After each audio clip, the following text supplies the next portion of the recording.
Le Bangladesh est confronté à un grave problème de santé publique, un déficit en vitamine A dans l'alimentation des populations qui a des effets sur la santé des enfants en bas âge. Privées de jaune d'œuf, de certains légumes et de certains poissons par la pauvreté, les femmes enceintes transmettent ces carences à leurs enfants. Plus de 40% des enfants en âge périscolaire sont carencés en vitamine A, ce qui les rend souvent aveugles.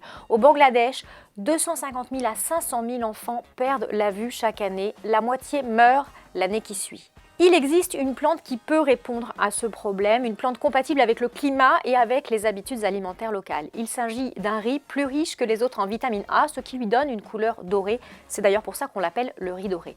Problème, ce riz est un organisme génétiquement modifié, un OGM. Rappelez-vous, pour la plupart des ONG, l'OGM, c'est le mal. Greenpeace en a fait son cheval de bataille dans les années 90 pour lutter contre l'industrie chimique et l'asservissement des populations agricoles. Le riz doré dont il est question ici est développé par un consortium qui comprend le Bangladesh. Ça signifie qu'il ne bénéficiera pas à une multinationale, il n'est pas breveté, il ne nécessitera pas non plus de pesticides pour être cultivé. Les semences ne sont pas stériles, elles seront d'ailleurs distribuées gratuitement aux populations et la bonne nouvelle, c'est que le Bangladesh a autorisé les premières cultures d'ici à 2 mois. Tous les arguments des anti-OGM tombent avec ce riz doré.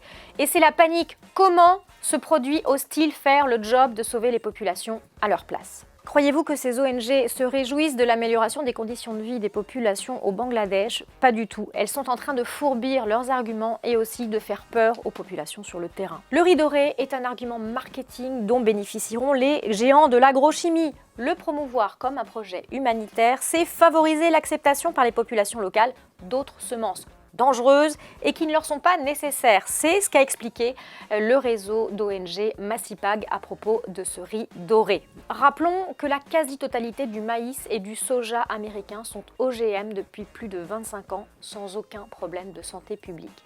Mais l'idéologie anti-OGM des ONG préférerait sacrifier des vies plutôt que de l'admettre.